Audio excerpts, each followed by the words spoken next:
He's an 8-time Bassmaster winner. He's a former Classic Champion, former Angler of the Year. He's a former Bass Nation National Champion. He's actually even won a kayak event and was recently announced as the newest inductee to the Bass Fishing Hall of Fame. This week from Pittsgrove, New Jersey, Mikeiaconelli joins me on...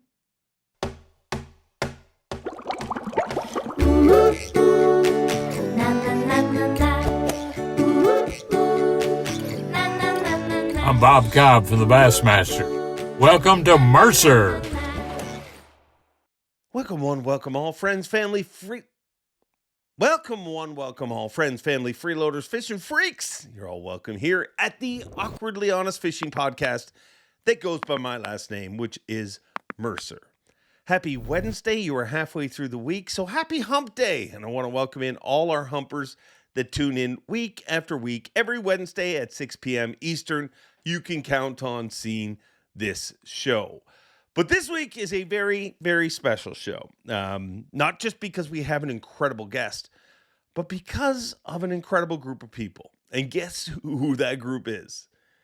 It's you guys. That's right. Not so much you nor you, but you right there. It's you that we're celebrating this week. Why? Well, if you remember, not even a year ago, I was kind of freaking out about that plaque over my shoulder that YouTube sent because we had 100,000 subscribers.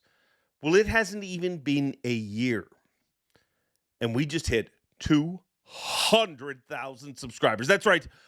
200,000 subscribers, which, if you ask me, I know I pulled it out a few weeks ago, but that requires a little bit of cowbell. 200,000. 200,000 YouTube subscribers. Wow. Thank you. Thank you all. And I know I say it week after week. I thank you all. I beg you to give the thumbs up, the likes and everything. But that's the reason this channel's growing, because of you guys. If you've ever given a thumbs up, if you ever liked a video, if you've ever left a comment, if you're somebody who leaves a comment each and every week, you have no idea how much you've helped this channel, and I cannot thank you enough. And I get it. I mean, you may not have a comment every week.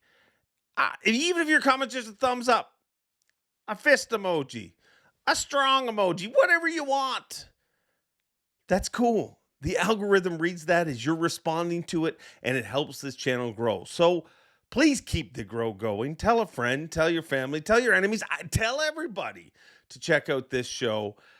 Make sure to keep the grow going by liking, commenting, and subscribing. And Lord knows where we can get this channel to. Because to be honest, if you'd have said to me,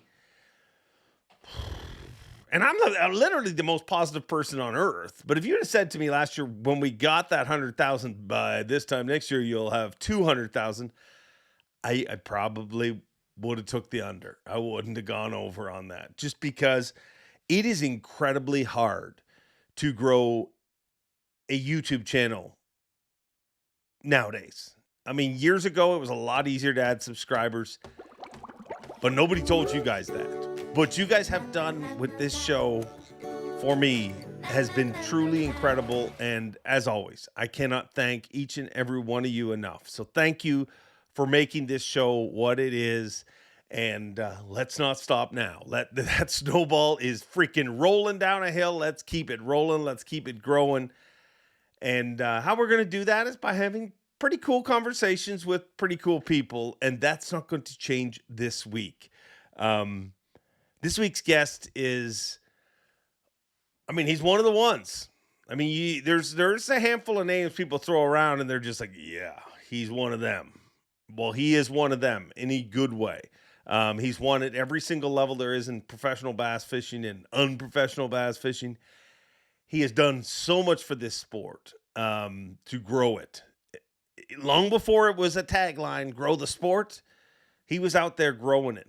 But growing it by being himself, and growing it by showing that you can make it being yourself. And one of the coolest things about my relationship with Ike is I've known Ike for a long time now. We've had some pretty cool conversations together over the years.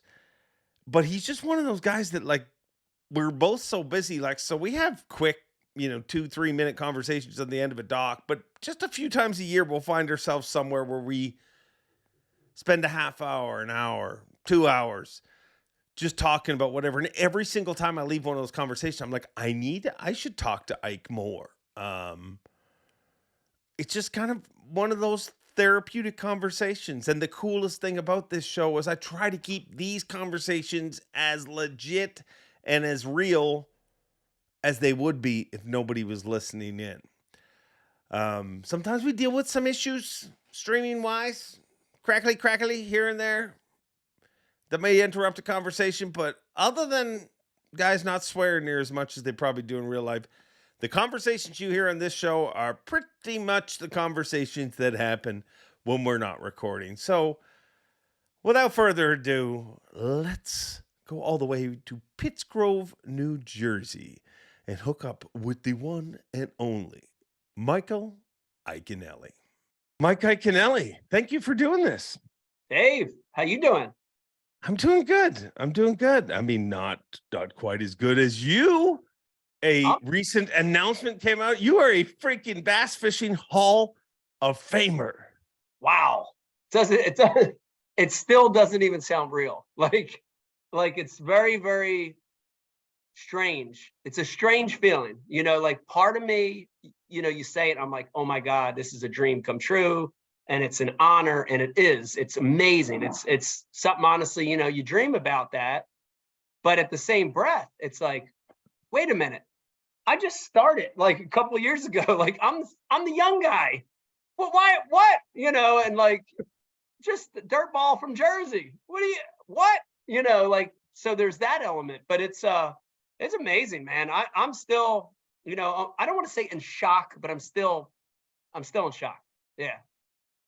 I think you have to be in shock. I mean, just because it's when you start to think, like, I don't think was it something you had even thought about before the announcement? Like, had it even started to creep into your head yet that maybe one day I'll end up there? Not really, not for me. Like, other people have said that to me before. And, like if I ever thought about it, it was in terms of, maybe like when I'm dead and gone 10 or 20 years after that, maybe I would come up in conversation. But to have it happen at this stage is just so unbelievable, man. It's unreal that, that I'm in that conversation. The best way I can describe it is, when it was announced, I was helping out Bass, and I was doing some of the live mix with Bowman, and I had worked with Larry Nixon the first day, and I was working with Mark Menendez the second day, Bill Dance the third day. And, when they told me, Bill Dance was he's the one that announced it. And Clun's in the crowd to my right, Nixon's in the crowd to my left. And I'm looking around like, I'm in the freaking Twilight Zone right now. Like, this is not real. I even said to Bill Dance, my hero, I said, are you messing with me? Because I was so thrown off. But man, it's an amazing honor. Like, I just can't even describe it, to be in that caliber of people, and not just tournament anglers, but I've not been to an induction ceremony, but I watch from afar every year and look at that list of names, and not even just the tournament guys, but the history of bass fishing that's there. It's incredible. I just, it's unreal. It's amazing. Yeah. I think it says, I mean, dude, I think it's one of those things that if you never got inducted into it, you'd be totally pissed off at some point. At some point you'd be like, well, wait, I did some stuff. But I mean, I think when it came in your life, I mean, it has to sneak up on everybody because they're too busy doing you know what I mean? Like that, yeah. Anglers are busy people, and you're busy doing what got you in there. Yeah. Too busy to even focus on that. Like, I think in football, it's more natural or something. Like, you're done, okay, so what do I got to do? Go to golf tournaments and wait to get inducted into something. Literally, that's all you got to do. Yeah. It came at a weird time for me, a great time, but a weird time because, I like really caught like a second wind in my career. I've been on your show before, and I talked about, how COVID kind of was a time for me to step back from, what I've done my whole life. And I I was like, man, there's more to life than tournament fishing. And I don't know, I thought for a while that it might be the end for me for heavy competition. And then, I started fishing opens again and some kayak events. And all of a sudden I was like, man, I love this. Like I forgot almost that I love it, that I'm passionate about competing. And I caught a second win. And even with a terrible year last year, like want to forget about it, I'm still hungry again. I have that feeling. And so, it came at a time where I feel almost like I said, I feel like my career is still new. It's been a long time, but it doesn't feel like a long time. And so, that was strange. And then the other part of it, I hate to even say this, but there's truth to it. So I got to say it. My career has been a weird, strange one in that, I have a lot of people that appreciate and like what I do. And I have a lot of people that do not like what I do. In fact, I have a lot of people that hate what I do. And, I always felt like that was going to be there for a long time for me, in anything that I did big picture. And so, looking at it, I'm like, man, that'll never happen because I say they, it's just like an whoever they is. Yeah. They don't like me. They hate me.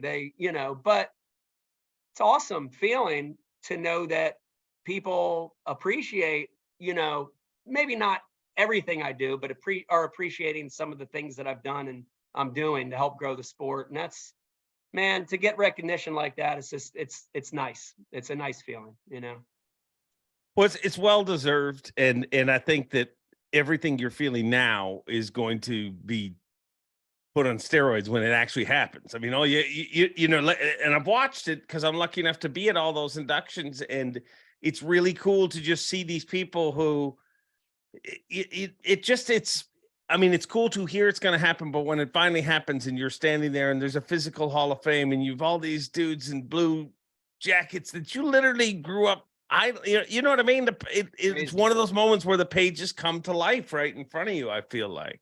Yeah, it's crazy. Yeah, it's going to be a surreal moment, and very emotional too, because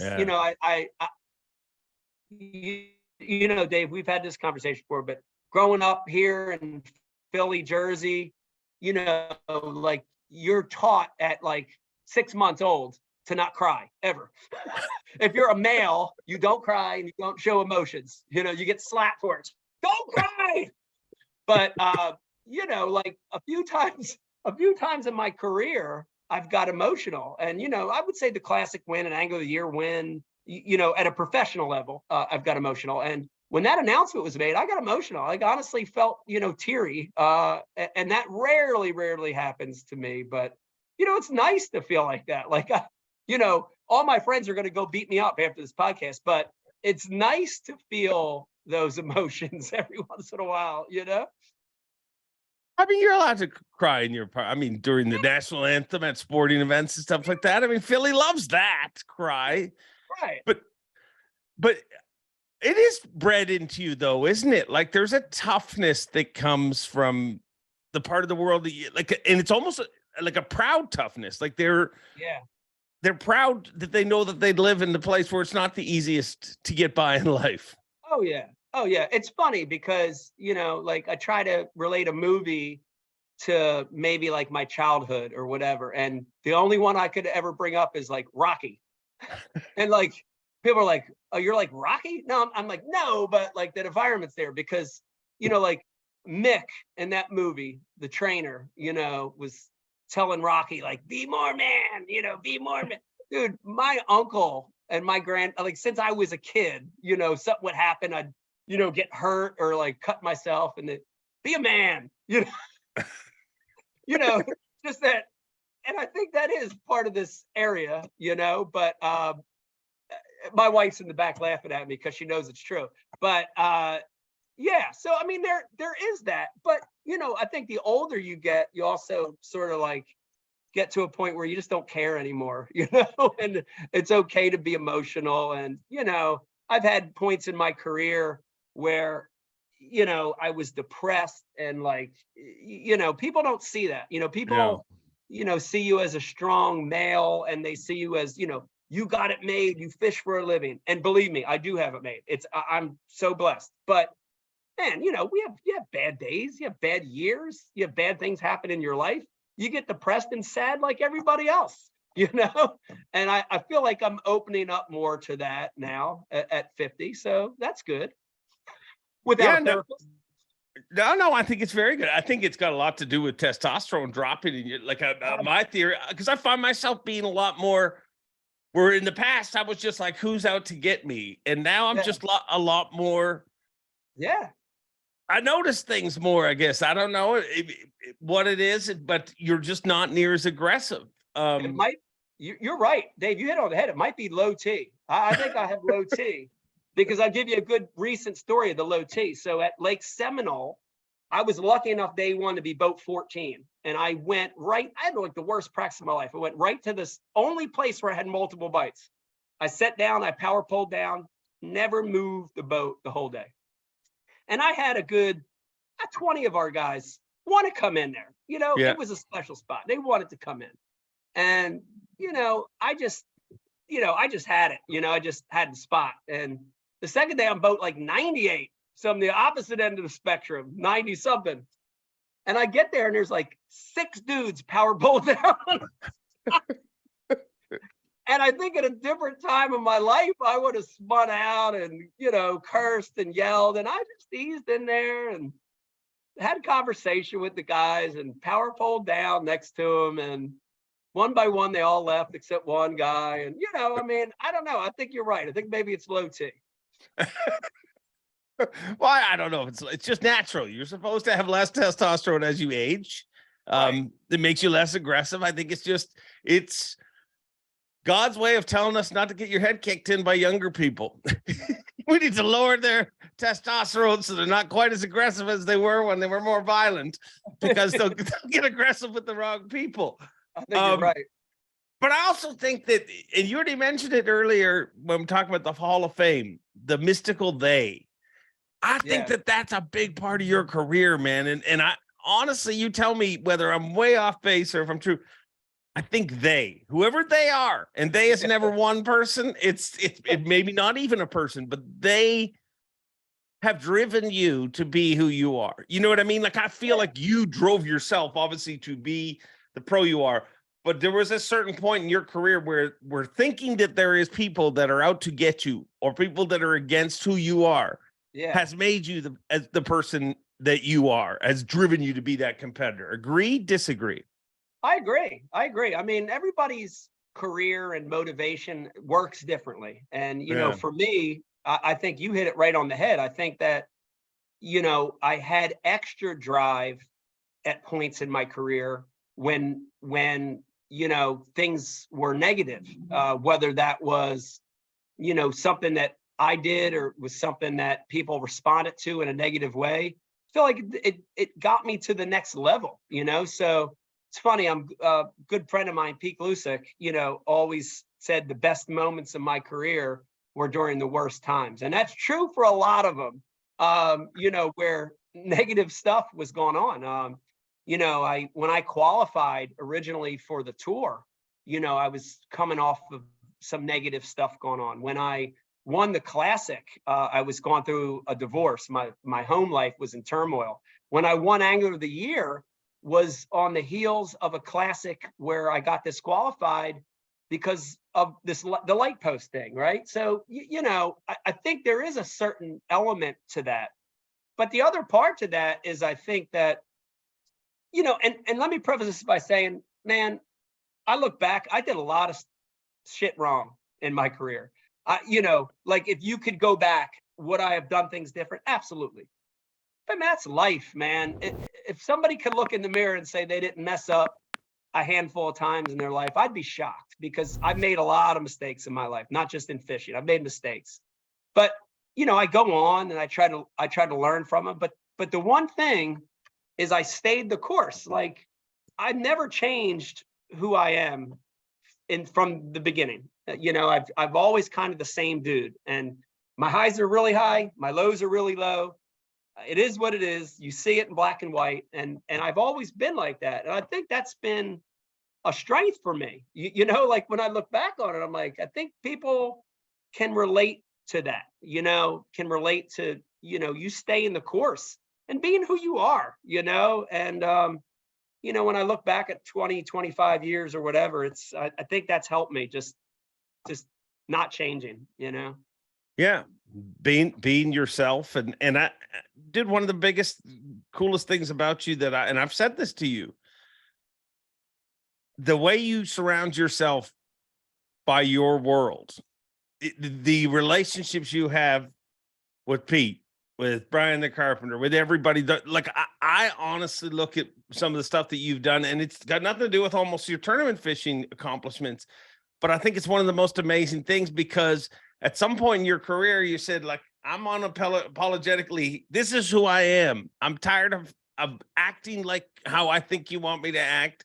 And dude, you've brought all your friends into that. But I think it's one of the coolest things in the world. And I always say that about Adam Sandler. I think one of the coolest things in the world is Adam Sandler, and how the people that are around him are his friends. And when he goes up, they go up with him. And I think that that's one of the coolest things that you've done. You've legitimately, people through their association with you have gone on to other things in this sport. You know what I mean? Like it's pretty amazing. Was that always a plan for you? Was it always like, man, one day we're going to get this big enough that we can involve everybody, or is it just how you live your life? I don't think it was I tried to look back way in the beginning. I don't think that was ever the plan. But I think it happened. It's sort of as those doors opened, and as I realized, you know, I have the opportunity to reach people through more than just competing. I think it was like, oh my gosh, we got to do it, you know. And I say we because I give Beck a lot of the credit, but you know, it's like, man, when those opportunities are there, I try to take them every time, and just been real lucky. Like, I think in the beginning, for most anglers, you look at it and you're like, I love to fish and I want to fish. I want to tournament fish. I want to fish. But then the more you get into it, the more you realize, you know, there's a lot more to it. And those opportunities, when they came up, I was like, we got to try them. We got to take them. And, you know, like, I can remember the drive back from the Bassmaster Classic. I actually drove back from the Classic with Pete Glusick and my buddy John McGraw, who's a really smart dude, way smarter than me. And it was like a 20-hour drive home. And the whole way back, like, we were brainstorming, like, how to utilize this 12-month platform to just reach as many, you know, to just kill it.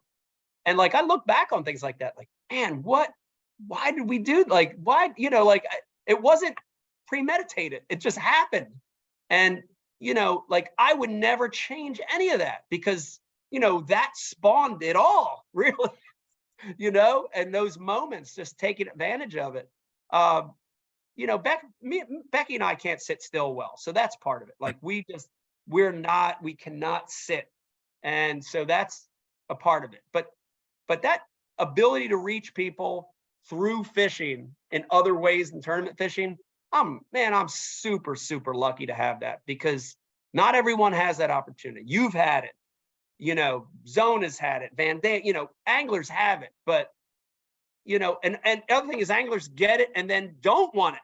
You know, there's been anglers that have that opportunity, like, no, 0, no. But, you know, I'm so lucky that I've had those opportunities, and I took some of those opportunities, and it's cool, man. Like, I don't regret anything that's happened in my career. I'd want to leave the slate exactly the same. And I look forward to more opportunities opening up, you know?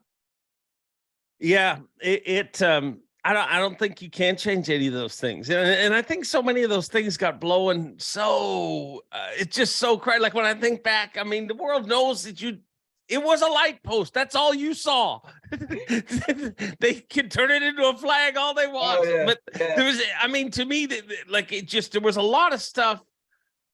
I mean, I think it was also, I say this to Kevin, like, I mean, your timing couldn't have been more perfect. I mean, when that all hit, like, I think I've seen you walk out of that conference center when you DQ'd from the Classic 7,000 times in my life, because ESPN just kept playing you storming out the door type thing. Yeah. When you were living in that moment, when you were being voted, was it Maxim or GQ who voted you the top 10 most hated athletes? Which GQ. one was it? GQ. Want to get it right. Yeah. When you were getting things like that, the weird promoter Dave in me is thinking you're at home going, wow, this is awesome.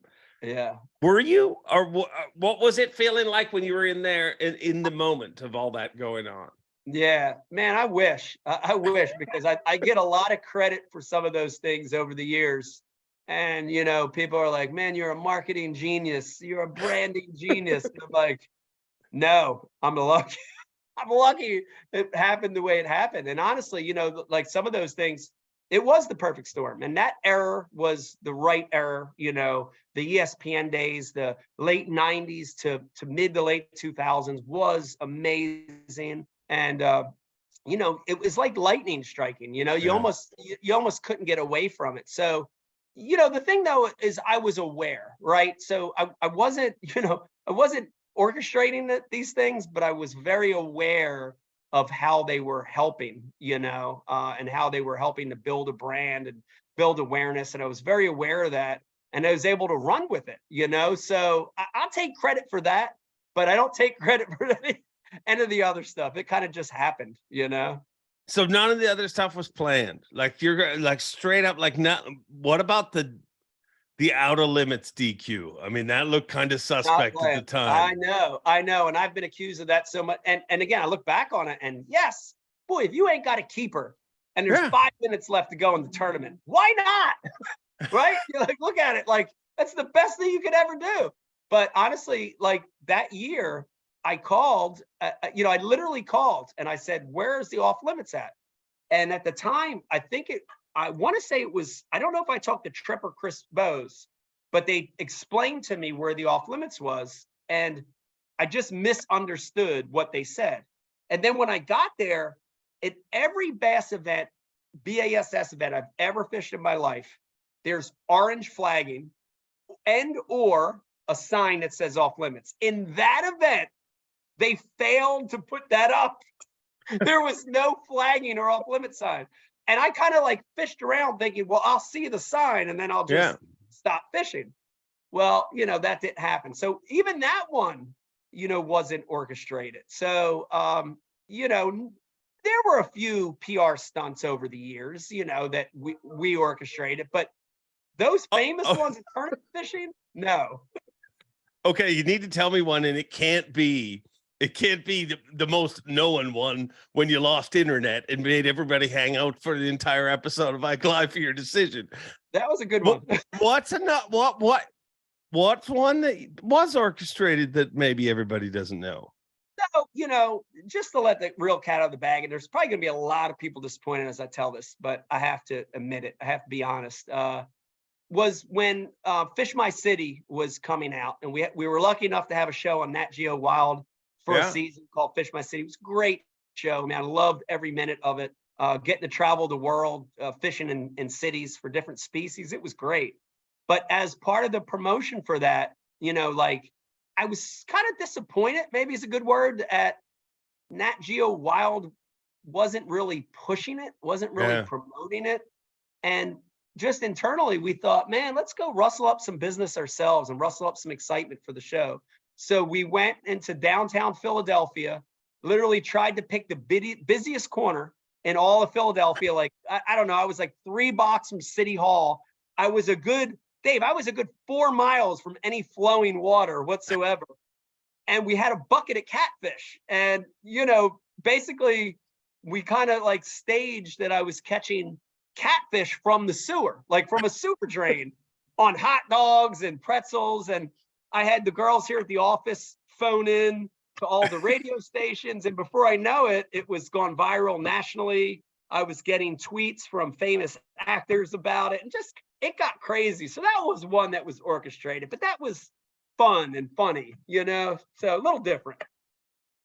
The TV and you, I mean, dude, you've been involved in some of the coolest fishing TV programs that have ever come out. Like, honestly, not just that one, but a lot of the stuff when you've tiptoed your step into TV I think every product you've ever produced has been great, has been really interesting, different, original, unique. But I also kind of get the feeling that you're not totally satisfied with the world of TV. And maybe I'm totally wrong on that, but that's the vibe I get. You're very right, and you're so accurate. And thank you for saying that, because that's coming from someone. I admire you, Dave, for your work in TV. Amazing, really, really good work. Because there's a lot of not great work out there in the fishing world. But it's like, I'm trying to think of the most politically correct way to say this. It's like, I love that avenue. I love that avenue. And right now with no show, I feel sort of empty. I feel like something's missing in my career and in my life, not having it right now. But at the same time, like, I want it to be right, and I want it to be in the right place, and I want it to capture people besides hardcore fish heads, you know, and that was always a goal, was to try to, capture non-fishing people. And so, that all has to come together right. The other thing is, TV is not what TV was 5, 10, 15 years ago. It's ever changing. And then the last part of that, and this is where I think your intuition was right, is most of the TV programs I've been involved in, I've been hired talent. I've been, you sign this line and you do this work. And man, I don't know if you could tell, in my life and in my career, a real hard time with authority. I just don't know what it is. I would have done horrible in the military or the police or as a fireman. I would have been the worst. I just have a really hard time with authority, from the sense that, not that I'm trying to be disrespectful, but from the sense where I have a vision and an idea of what I want to do and how I want it to look and what I want to say. And when you're signing on the line, you lose some of that control. And so, I can't say that I always got along perfectly with who I was working for, the producers or that stuff. And that's probably part of the problem too, is me. Well, dude, I feel it. I feel we probably have similar feelings on a lot of it, because I don't feel like, when you say you've problem with authority, everybody thinks, oh wow, well, Ike doesn't want to show up at 7 a.m. that they want him to be there. No, I feel like Ike knows that you should be there at 5 a.m. They're telling you to be like, I feel like most of the projects, and even promotion wise, and you kind of mentioned it, what you did with the city thing, but I know whenever I've been involved in different TV things, or in a writing situation where I work with a big company, to me, I'm like, okay, wow, this is great. Finally, I'm getting contacted by this big company. I'm going to write this big thing, and it's going to be different, and it's going to grow our sport. But they really just want to keep it. They want to put you in a fly vest. They want you to wear Tilly and durables. Like, they want to hold the spinning reel upside down. Yeah. There's a lot of that. And so, I think from that standpoint, I've been my worst own enemy in that space, in that TV space. But, in the same breath, man, it's definitely something, we're going to keep going in that direction. Like, honestly, the urban concept, the city fishing concept is such a good one. Like, Dave, I know you get this all the time, but when I go to fishing shows, when I was just at the Classic, a couple weeks ago, and I met, man, it was one of the biggest classics I can remember. I met so many people in Knoxville over 3 days.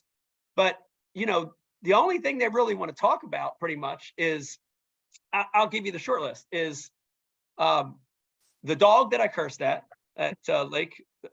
Grand Lake in Oklahoma, my win in Philadelphia, the Ike Live show, and city limits fishing, my urban fishing. It's like all anybody ever wants to talk about. And it's so flattering, because, I was reaching, like, people were touched by that show. And, the people that, man, my wife would never watch fishing on TV. And then she, or my grandmom or my cousin or this, or, and so many of those messages that have come, and man, it makes you, it's like, man, that's the kind of show I want. I want a show that can turn those heads and get more people fishing, to get more people to look at the sport and be like, this is fun.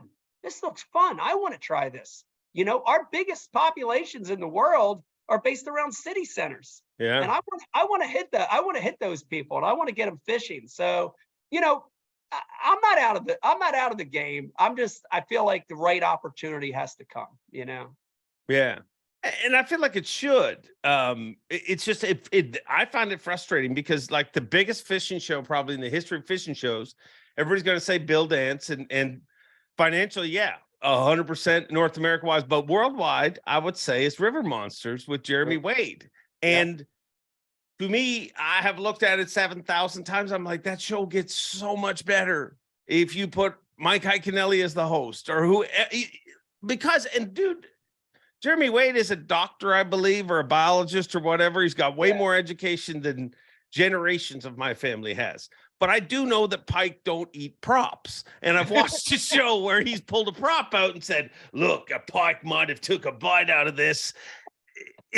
Do you think that's the reason we've never seen kind of a legit pro like yourself hosting a show like that? Because at some point, a producer is going to be like, you need to tell people that the pike ate the prop, and you're probably not willing to do that.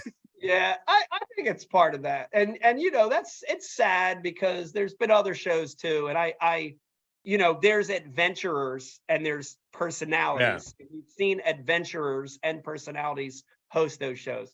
But I would love to see a fisherman, a fish head, an angler host one of those shows. And you're right. I don't think we've seen it yet on that worldwide scale. But I don't know, man. I feel like, it's changing. Anything could happen. It's definitely something I still aspire to do. And if that door ever opens up, count me in, sign me up.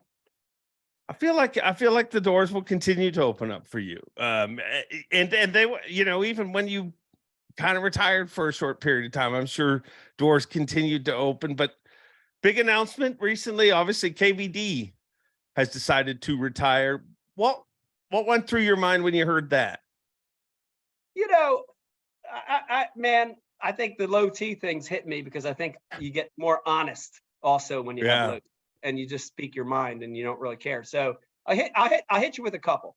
The first one is just the one that I think everybody looked at and said, man, what a career, and Toyota sent over a message to me like, hey, can you shoot a little segment on, Kevin's retirement and what he meant to the sport? Dude, it was the easiest 20 to 30 minutes interview I've ever done, just looking at the phone, spewing stuff out, right? It's a no-brainer to look at his career and say, oh my God, he's one of the best, greatest angler of all time, if not the one of the greatest. Yeah. And I said in that interview, I'll say it again here, for guys in the Northeast, he was such an inspiration. Like I remember being this kid from Jersey, and there were a couple like Randall Romig, nobody would even know that name. Yeah. Rick Lilligard, no one would ever know that name unless you're an old man like me. But Kevin was a guy from the North. Yeah. And so I don't care if you were from Maryland, Delaware, New Jersey, just go up in that Northeast corridor. He was your guy. And he gave me inspiration because it was not done back then. There were very few guys that had an impact that were from a different part of the country. So, what an amazing career. The second thing that hit me, and we joked a little bit about this before you pressed play on the show, is that I looked at it and I'm like, nah, he ain't retiring. And a little bit of that was like looking at the mirror, and look, I'm being honest, this may or may not be true. I'm just speaking for me. But, when I broke away and fished MLF, it was for all the right reasons, but it didn't materialize, right? And early on, after a few years of the BPT, it was not, deep down inside, I knew this was not where I want to be. It certainly is not where I wanted to end my career. And, my second thought after Kevin announced that was that I sort of looked in the mirror and I'm like, man, I wonder if Kevin's feeling some of that. I wonder if Kevin, not that anything that any of those guys, including me, did there was wrong. No. But is it right for Kevin now at this stage of his life? Does he want to totally go out there and not at the place where he built his career? So that's the second thing that came in my mind. Is this maybe just a semi-retirement and he'll come back and fish totally retired, whatever that means. But I long for the day that we can Kevin, reserved and conservative. Don't cancel me, Kevin, the real Kevin. I cannot wait till the day we hear from him. And I'm sure we will eventually. Yeah, I think Kevin's Kevin, though. Kevin, I mean, he's Tom Brady. You know what I mean? Like, that's the answers to. And I've really pushed him the last little while, like, hey, come on the podcast and be you. Because, dude, Kevin Van Dam is one of the most entertaining dudes there is out there. But where does that come from as an athlete or a performer, whatever you want to classify with you guys? Is that just from, I mean, you've always tried to be honest at times, but you're guarded at times. Is that because at some point somebody just media runs over you because you told the truth? Like, does it become, I need to protect all of this? Like, why do we see such reserved pros at times? Oh yeah, I think that has everything to do with it. And especially the more time goes on, the more that we do live in a culture where your opinion and your real belief can hurt you professionally, personally, financially. I definitely think that's there. I mean, and listen, I'm not on the soapbox every single day with a bugle either. There are definitely times when I have to shut my mouth, and I get that. But there's a lot of things that run this profession, and look, Kevin's a good dude, and he's got that persona. And he's one of the best educators out there. He's got something that works. So I think it's important for people to be honest and to also, address some of the other stuff that people don't want to talk about, So maybe we'll hear about that one of these days from him. I think the internet specifically is the reason that people have become a lot more honest. I just think it's, in the past, you used to be able to have a press conference and nobody would see that person again until they can, you know what I mean? It was a lot easier to lie, to say, hey, this is what I used. And I think that the show that, like Live, that you produce, that you host, that you put together is a big part of that, you know what I mean? Of that honesty. But if you see it in every different level, do you agree with that? Do you think people are more honest because they have to be now? And this isn't specifically Kevin. This is everybody in the world generally. Yes and no. Yes and no. I think there are things in life now that are more visible that you have to be honest about. But I also think, I think a lot of specifically pro anglers are not because they don't want to, they don't want to throw a buck in the road. They don't want to, cause disruption. They don't want to stand out. And I get it. Like, I totally understand an angler's motivation to not want to do that. Because, man, well, what if I say this? And what if Mercury drops me because I say this? Like, I get that fear. I understand that. But at the same time, I think that has hurt us as a group of anglers. It's hurt us more than it's helped us over the years by not addressing problems, by not speaking up, by not standing ground, and I'd love to see a day when some of that in fishing. I would love to see that one day. Yeah. And I think fishing is one of the most protected sports when it comes to that. Like, it's literally, if you compare it to other sports, nobody gets, you know what I mean? A lot of things are guarded in fishing. Why do you think fishing's like that? Just, is it because it's a younger sport or a Southern driven sport? Yeah, it might be a little cultural, and I think a lot of it honestly has to do with the fact that this is a sport where it's like every man for themselves. Will it hurt me? Oh my God, it could hurt me. I can't do that. Instead of, man, there's a group of 150, 200 touring level pros. What if it was good for the pros? Not you, but something that's good for the body, the group of pros. A great example of that, this might be getting totally off topic, and I hate to do that, but the fact that there are competing tours, MLF, BASS, that schedule events on top of each other, the fact that they do that purposely is disgusting. I don't care if Bass is listening to this. Both leagues do it. It's disgusting. Keith Pochet might be the best example. He should be able to fish 2 tours if he qualifies for 2 tours. Tours separate their schedules, and we haven't done that because you can't upset MLF, you can't upset BASS, we can't upset Mercury, we can't upset Berkeley, those thoughts.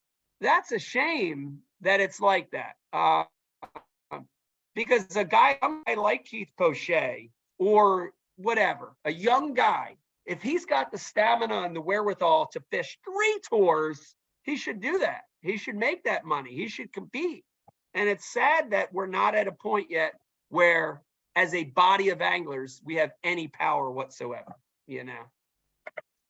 Why do you think that is? Just because the separation in the leagues? I honestly don't think it'll ever happen. And it's for the reasons that we just said. Like, until we can have a thinking that's outside of ourselves, it's never going to happen. If it didn't happen at the split, when that split was going on, in my mind, this was the time for the anglers to join together outside of the leagues. And there was an email circulated, even, maybe this is the first time this has ever been talked about on a podcast, I don't know. There was an email that went out to about 200 anglers that fished both tours at the time.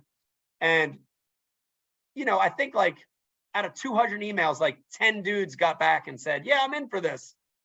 Man, that's so sad, because, that was the chance, right? That was the chance. The sport was at a moment where the anglers could unite together outside of the leagues as professional athletes, anglers. And if it didn't happen then, I'm very suspect if it'll ever happen, Yeah, you would think. I mean, there's that is the time when things happen. Since that split, things have happened that people imagined would never happen. You know what I mean? On both ends, both at MLF and at Bass. Dude, I think you know me well enough that, I probably will lose my job one day because I side with the anglers more than the company I work with. I want you guys to be able to. You guys take all the risks. And you're right. If you're young and you want to fish 3 circuits, you should be able to fish 3. If you go to school and you become a doctor, nobody tells you that you can't put in the pool in the first 5 years. You need to start working and make as much money as you can.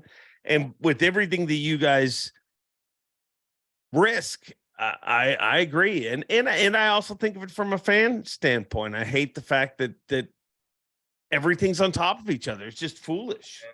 Yeah, that's hard. That's hard, man. As a fan, I know the hiatus that I took, right after COVID there, I was, MLF event, Bass event, going on at the same time. And it's confusing. It's confusing. I wish that, at the very least, I wish the tournament organizations would, say, hey, let's do what's right for the sport. Let's do what's right for the fan. I hope they get to that point one day, because they're surely not there right now. No, what in a perfect world, how would you like tournaments to be set up? But not even okay, they're not going to conflict. Let's say they're not going to conflict. Do you like back to backs? Do you like one a month? What would you like tournaments to be like if you could do it all? Yeah. Well, I mean, honestly, from a scheduling standpoint, I go back to 2006, the year that I won Angler of the Year. There was 11 events. Yeah. That stretched from right after the Classic, which was, I think, in January, February that year, maybe February.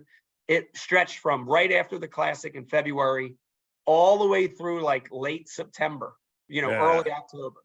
That to me would be a dream schedule. More tournaments, more chance to make income, right? These are tournament fishermen. We want to fish tournaments, but spread over the seasons. I want to see winter tournaments. I want to see sight fishing tournaments. I want to see a post-spawn tournament. I want to see a heat of the summer tournament. I want to see an early fall and a late fall transition tournament. I want to watch these guys pattern fish over the seasons. I don't want to turn on the thing and watch 5 bed fishing tournaments out of 9 events. I don't want to see that as a fan. I don't want to see that, And we joked before we came on, we joked about the Sabine coming up here for us in a few months. Tough event, right? Yeah.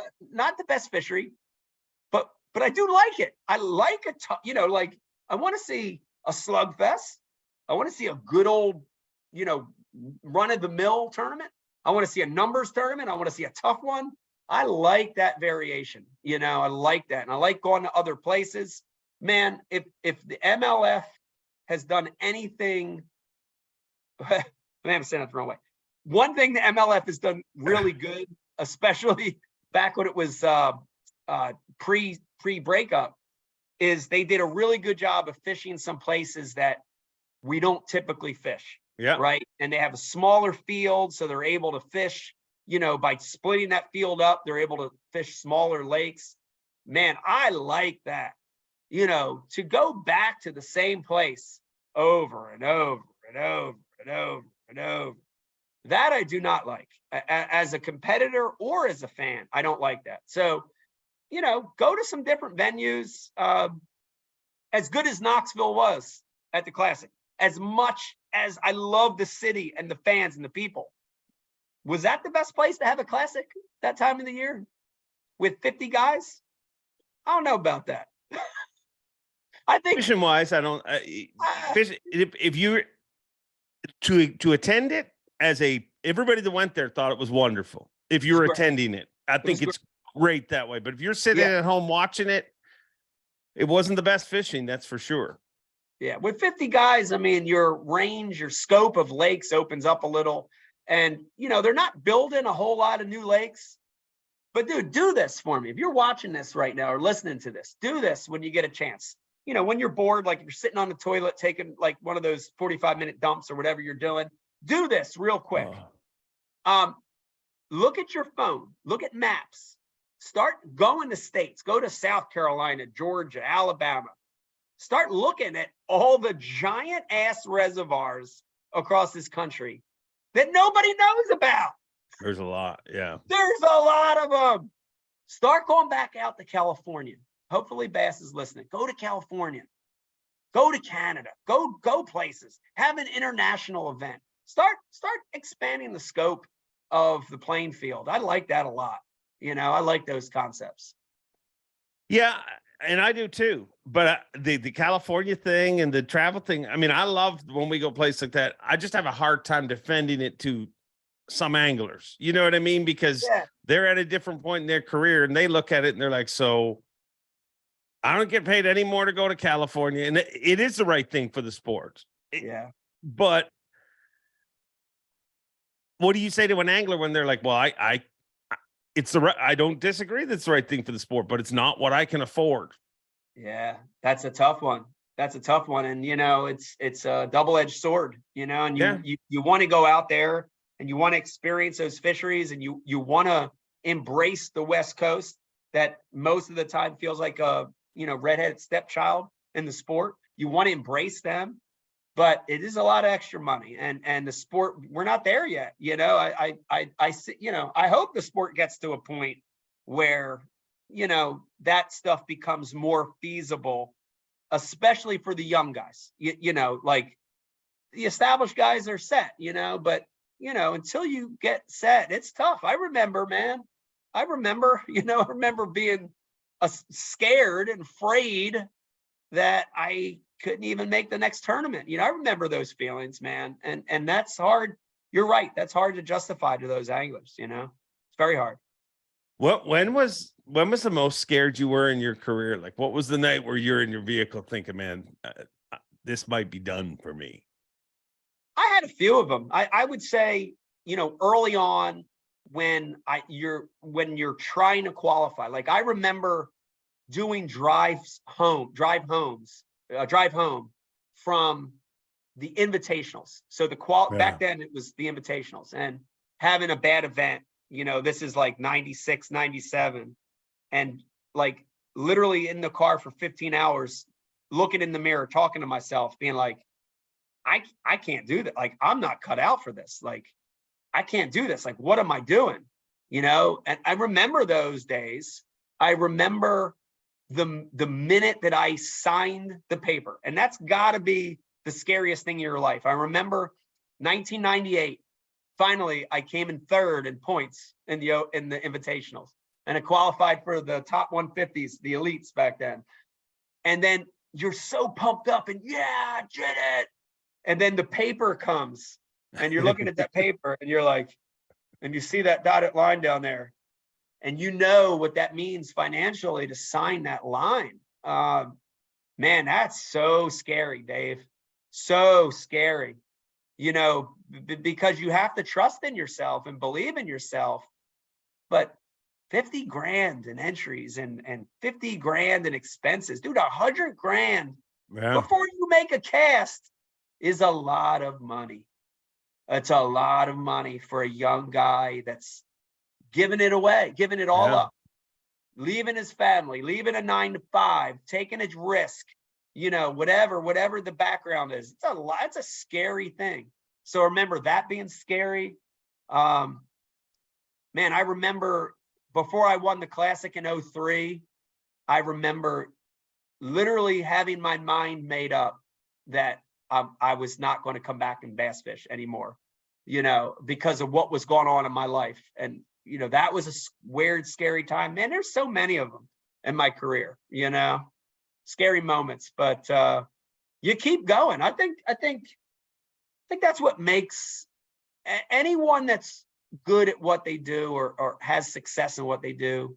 You push through those moments, you do whatever it takes, you know, and you have that drive to keep pushing. And then I hate to say this because I'm so anti-luck in anything in life and fishing, but you do have to have certain things happen at certain times. You know, like I can't not mention that because that's so important. You know, I look back at my career, like if that didn't happen, man, I'd have, you know, or if this didn't happen, you know, and you have to have a little bit of that sprinkled in too, you know. Do you think Vegas is good? I mean, he seems pretty, I mean, he's a kid still, and I think it's awesome to let him be a kid, but he seems pretty driven to be a big kid like his dad one day. Do you think that this is what he's going to try to do to make a living? Man, that's a tough question. That's a tough question because part of me, you know, as a dad and as a fisherman, I see the potential of what he has, and a lot of it's not even learned. It's hard to describe it, but a lot of it is this natural thing that he has, this natural ability, and that part of me sees it, and I envision it, and I think, oh my God, how amazing would it be for Vegas to do this? And right now he loves it, and he's fishing after school, and he's leaving his John boat in the water, and he's fishing junior turn. But at the same time, you know, Becky and I have conversations when they're not around, and we say, man, he's 12. You can't put that pressure on a 12-year-old. and he has to enjoy life, and he has to do what makes him happy. So he plays soccer, and he builds these robots, and he builds model airplanes, and he's doing all this. He's weird. He's a strange, weird kid like me, Dave. Very odd. He's very odd. And you have, so that part of me says, man, I don't know. Let him be a kid. Let him fall into what he is supposed to fall into in life. So you want to leave that blank slate there too. And the last thing is, I am not envious of any of the kids that have grown up in that realm. I look at, I mean, gosh, you look at that list: Chad Brower, Dion Hibden, and successful anglers, right? Randy Howell's children, any of the pros that have kids trying that. Yeah, man, that's a tough road. I wouldn't wish that on anyone. And that's what Vegas is going to have to experience if he does it. There's always that. I'm always going to be there in the background as his father, and I can't stop that. And it makes it harder. I think it makes it harder for those kids, so he's going to have to contend with that at some point, Yeah, I definitely agree with you. I think it makes it harder. I think it's easy for people from the outside to look and be like, well, it must be nice. He's Iaconelli's kid. So sure. Yeah, I think the doors are going to open for him a little quicker, but they're also going to not have the same standard that they would have for the first year guy, because that's not how they went into it. You know what I mean? And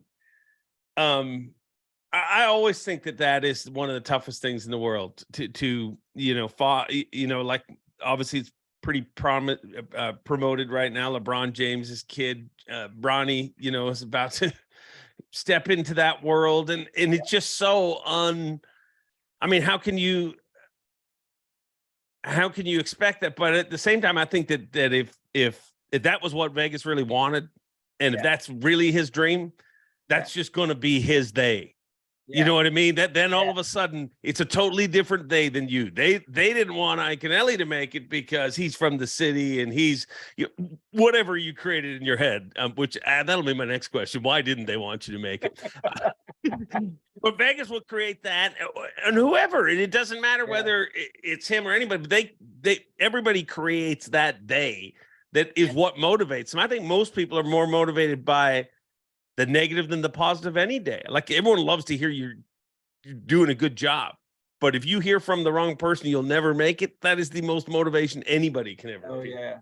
I would agree with that. And the other positive to Vegas is, I think as parents, Dave, this, you want to be role models to your kids, and, Vegas sees all the other stuff, which I think is a great thing, because, whether he decides to pursue this or not, he knows what it's all about. It's not all fishing.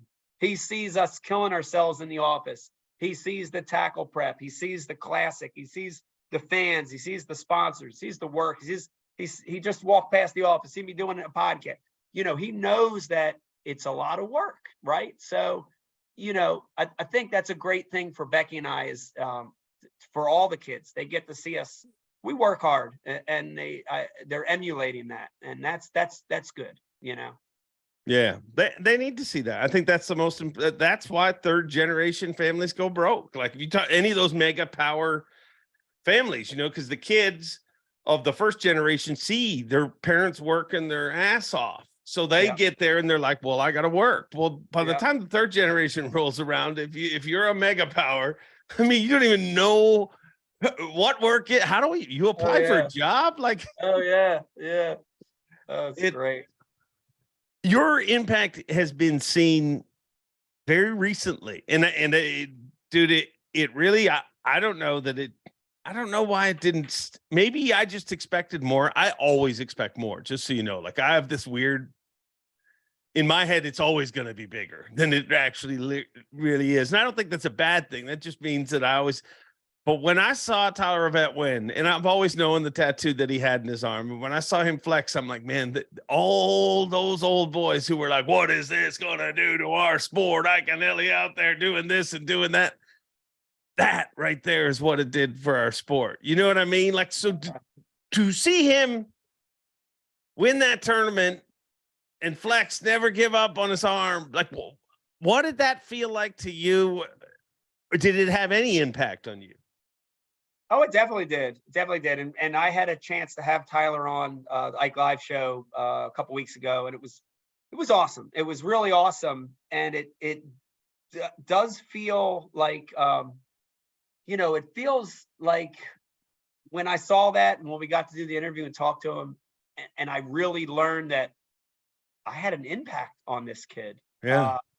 It's a great feeling. It makes you feel old, but aside from that, it's a great feeling to be a role model for someone and to have an impact on someone, and, to change someone's life, maybe, and that's a great one because it's visible and it's out front. But man, I think that, to me and my career and my life, Becky and I talk about all the time, those things are more powerful and meaningful than the trophies and the wins and that stuff, because you're like, man, I did something that was a positive thing, with all the negative we get a lot of times over the years. It's like, and here's something that helped somebody, and here's something that pushed somebody in a different direction, or and that's an awesome feeling. And we do these Ike Foundation events where we get kids fishing, and a lot of these kids never even cast before,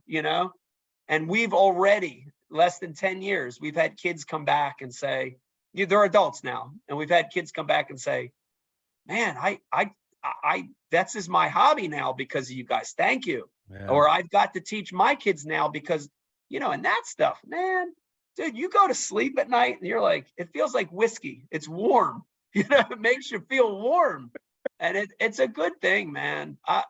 Those things are awesome. I love it. I hope I've had an impact on people like that. And that's what you want. You want to look back and say, man, I did some stuff wrong. Yes. Man, this was terrible. Yes. But man, I did a couple things right. And I helped a little bit. And that's a good feeling, man. That's a good feeling. You did a lot of things right. And I've said it a bajillion times. You've heard me say it. There's a lot of people in this sport, and I've been very lucky to work with a lot of them. And when you work live events, I think you get to see all sides of people. You know what I mean? Like, for everybody, people have good days, bad days, in between. It doesn't matter. But I've always said one thing, dude. I'm like, it doesn't matter what's going on in your world. It doesn't matter what happened in the tournament. If there's a bunch of kids lined up for an autograph, you will stay there till it's dark. Like, it is amazing, your connection to the next generation. And I think you're a big, everybody keeps pointing fingers to all these reasons why fishing's exploding with all these young anglers. You're part of that. You're a big, big part of that. Is that what drives you at this point in your career? Or there has to be still some, I want to show these, I still got it. I can still kick ass, right? Yeah, no, definitely. I think part of your motivation in life, I think you talked about it earlier. I think you hit a point, in your life where things mean different things, and I'm definitely at the point at which, impacting people in a positive way, man, that means a lot. Absolutely. That drives Becky and I every day in this business. That drives us, impacting people and growing the sport. Yes, for sure. But at the same breath, it's like, I think the second part of what you said is true. You rip everything else away, and at my core, man, I'm still a fish head. And like, there is nothing like pulling back on a fish. There is nothing like figuring out that puzzle, whether I'm at an elite event, whether it's next week at Murray and I'm figuring it out, or if it's out back here in the pond, and, the moment where that puzzle comes together and you solve the puzzle. I'd live for fishing. That's why I do it, man. And that still burns there. And I think you can look at guys like Roland and Bill Dance, Jimmy Houston. Dude, those guys are, man, they are they've done everything. Yeah. Like, they don't even need to be out here anymore. Why are they out here? But they're out here because of that. It's amazing, dude. It's amazing to see it. When you talk to those guys, they still have that burn inside. You can tell. I don't care if their speech is slower or they're older looking or their hands are wrinkled. My hands are wrinkled. Dude, they love it. They freaking love it at the core. And I hope that never changes for me. I hope that never changes, because whether I'm tournament fishing or doing TV or doing the Dumb Ike Live podcast or whatever I'm doing, you know, if it can still connect to fishing, which is what I love since I was 8 years old, if it can still connect to fishing, man, Dave, I'm going to be happy. And I know you will too, because you've got that same core that I have. If we can still do this and it connects to what we love, man, it's good. Life is good. Stealing a line from Cliff Crochet. Yeah. Life is good. Life is good, Michael. Life is good. I was over by the Bayou Tronos, guessing at the Rosa Cane, and life is good. Did I sound Cajun? A little bit, Jersey Cajun. No, but as soon as you said that line, that's what I thought of. And dude, it's true. I mean, dude, there's a guy who life is good. Like, so, like, and me and him talked a couple weeks ago, and I'm just like, everything in your life is so good. You just like that one element of fishing that drives him, that he's got to exercise that demon. But really, I mean, Crochet's one of those guys who figured out life early. You know what I mean? Like, as a young man, I don't know if that, a part of that's where he's from. You know what I mean? That's a very Cajun way, but life is good. Let me ask you this, because I always used to think it. Like, when I would see guys like Bill Dance and stuff like that, I'd be like, what in the world are they doing? Like, there is no way one day I'm going to be 75, 80 years old and wanting to. But now I'm 49 and I'm like, I don't really see an off switch anytime. Like, do you see yourself legitimately? And I don't mean from competition, because of course that's a grind.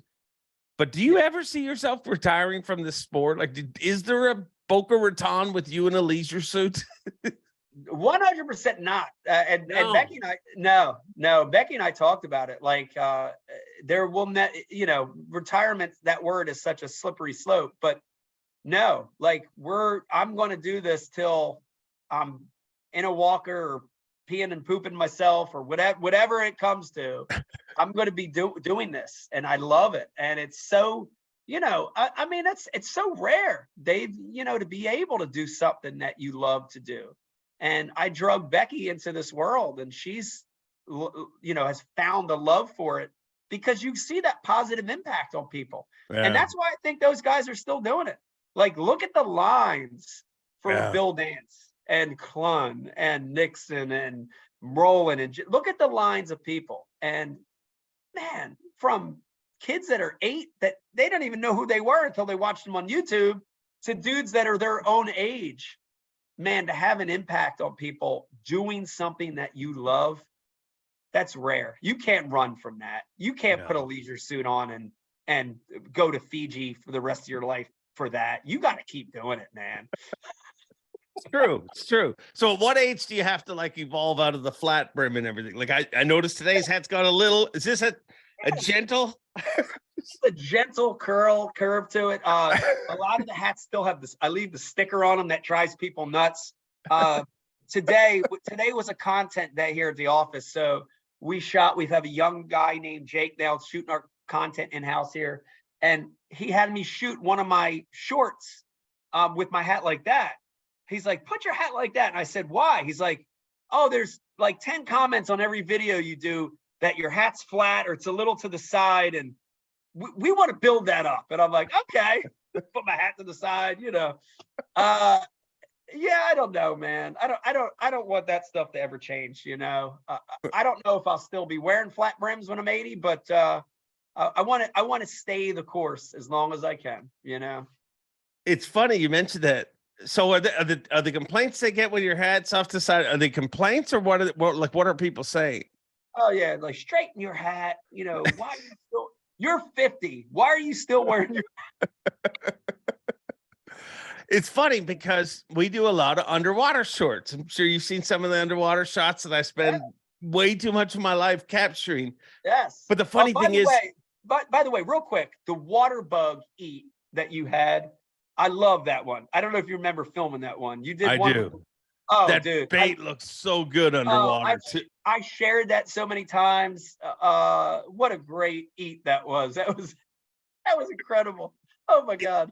But the funny thing about those is, so quite rarely, I mean, I show some hook sets now, but most of the time there's no hook. I mean, if I get a fish to eat once, chances are it's not in the right area or whatever. So you try to get multiple eats from a fish if you can. But there'll be people and they will get rabid. They'll be like, show the hook set. There's no hook set. I'm going to dislike this. So we started showing the hook set. And this is the funny project in life. They got less views. So if I started putting ones up with hook sets, they got less views because the algorithm didn't respond to the 10 or 12 people that would just bitch, show a hook set. So there's a little bit where you need to upset people, I guess, in life to keep the algorithm happy. Yeah, it's crazy. It's crazy. And you know, that is an algorithm of a great brand. And I've actually been beat up a little by saying this over the years, but I'm going to keep saying it because I believe it. The really strong, believable brands that impact people and really are ingrained in people, you know, you have to have that element of negativity. I don't want to say hate or haters, but you have to have that there to be a strong brand. You can be a great brand, but if everybody likes you and you're Mr. Nice Guy to everybody and everybody agrees, that brand is not as strong as the brand where you have the 10 or 12 people saying, this sucks. Why aren't you using a hook set? Why aren't you That's a way better brand. I feel like you tell yourself that on long drives. It's a way better brand. It's a way better brand. It's way better. Trust me. But I think what you're saying is right. Like, I think that there is fishing. If one thing is negative that I wish we had more of in competitive fishing, I wish we had more passion. And I don't mean that. Like, I think we have a lot of passion where people are, oh, gee, shucks, I really want to make it. This is my dream and everything. But everybody's vanilla. Like, there's no, like I've always said, like, to be a Yankees fan, you have to hate the Red Sox. You know what I mean? Like that exists in every sport. You have to be that way. To be an Eagles fan, you have to hate the Dallas Cowboys. I mean, it's just how it works. Yeah. But in pro fishing, everybody's very, very nice. Yeah. You know what I mean? Well, if it's my time, it's my time. If it's not my time, it's not my time. I think that'll be a big, like, when we get to the point where we actually have people, and I don't mean that like they're villains just to be villains. I just think that there's certain, I've used the Cliff Pace example a lot, where I've said, and I know I had this conversation with many people, and I was like, be who you are. I don't care. Cliff Pace doesn't give a crap about arena weigh-ins and stuff like that. He really just wants to win the tournament. So go up on the stage and say that. Say, I don't care about any of this stuff, because there's a certain percentage of people that, just like Marshawn Lynch, will be attracted to them and be like, that's my guy. He's not about the hoopla. But I feel like for whatever reason, we haven't quite got there. Yeah, I think that gets back to, you know, people, the anglers opening up and being who they are, and not being afraid. You know, when the anglers get to the point where they're not afraid to say or do something that'll affect their sponsorships, then you'll start to see things open up a little bit, you know. So I don't know. I think maybe you're right, Dave. Maybe we should we stage a few boat crashes? Maybe if Kevin comes back, maybe if he actually is not retiring, he comes back to Bass, we could be villains again. That would be cool. God, it's the ultimate comeback. You at the boat ramp. Hey, jackets. You're not part of the community anymore. Yeah, leather jackets, whips, chains. We got the switchblades. I have some Chinese stars from the mall that I bought in the city. Bring those Chinese stars. That'd be great. Oh yeah. Well, one day we can dare to dream. We can dare to dream. Dude, you are incredible, and proving how incredible KVD is. The weirdest thing ever is like this whole podcast has been super smooth, but the 2 times where I did get choppy and I lost you was like when we were talking about KVD. So clearly he has some kind of don't let them speak ill of me. Oh man. But you're always yourself. I mean, I'm not shocked that you're going in the Hall of Fame. I'm very excited to see it because I think that I think it's very, you know, what you brought to the sport is amazing, and you brought it all by being yourself, dude. And I can't thank you enough for your honesty. And I look forward to, you know, what's the future for you? I mean, you're just going to keep trying to kick ass in the Elite Series for a while, right? Like you don't have a plan to. No plan. Like I said, I caught that second wind, and you know, I honestly, I cannot imagine retiring at this point from bass, from top level competition until I win again. And you know, whatever that means, you know, I don't know if that means winning another Elite or winning an Open, or, you know, I want to win again. I want to fish a Classic again. I mean, like those things have to happen for sure. But, you know, I think I'm at a point in my life now. It feels good to just be riding this wave right now. You know, I'm 50. I'm one of the old guys. You know, I can still catch a bass once in a while. I can still make somebody laugh once in a while. It's good, man. Let me just keep going, you know? I like it. And I look forward to seeing you in the Hall of Fame. But most of all, dude, I look forward to these kind of conversations. Me and you don't get a chance to do this that often, but every time I do talk to you, like every time we find ourselves at an event or something and we just end up being together, whatever, I always leave those conversations being like, man, me and Iaconelli should talk more, because I really enjoy the way you think about things. And weirdly enough, I think we're much more similar than I once thought we were. Very similar. Even though I didn't get naked in the back of Gussie's car with the Classic trophy, we are very much the same person. So thank you, Dave, for saying that. There was a trophy. I wasn't naked. This is Mike Iaconelli. And Bob Cobb, take it away. Dave, thanks for having me on, man. I love you, and it's so nice to talk to you. I do a lot of podcasts, and this one I feel like I'm at home. I feel comfortable doing this podcast and talking to you. So I appreciate that, man. That means a lot when, you know, you can just be yourself and just talk, and not necessarily talk about how this crankbait dives 6 feet and hits off the bottom and creates a reaction strike. Pretty nice to talk about this. So thank you. Thanks for having me on again. Thank you for being on. Thank you for everything you brought to this industry. And thank you for being who you are. I love you, Mike Iaconelli. It's dinner time. Hell yeah. Love you too, Dave. There you have it. The one and only Mike Iaconelli. What a career. What a person. And, what a conversation. I thank him for a very cool and candid conversation, as always. And I thank you guys for listening in. And as always, I thank Bob Cobb for opening and closing every single episode of this show. Take it away, Bob Cobb. Thanks for watching. Please like, comment, and subscribe, because Bob Cobb of the Bassmasters told you to. You hear?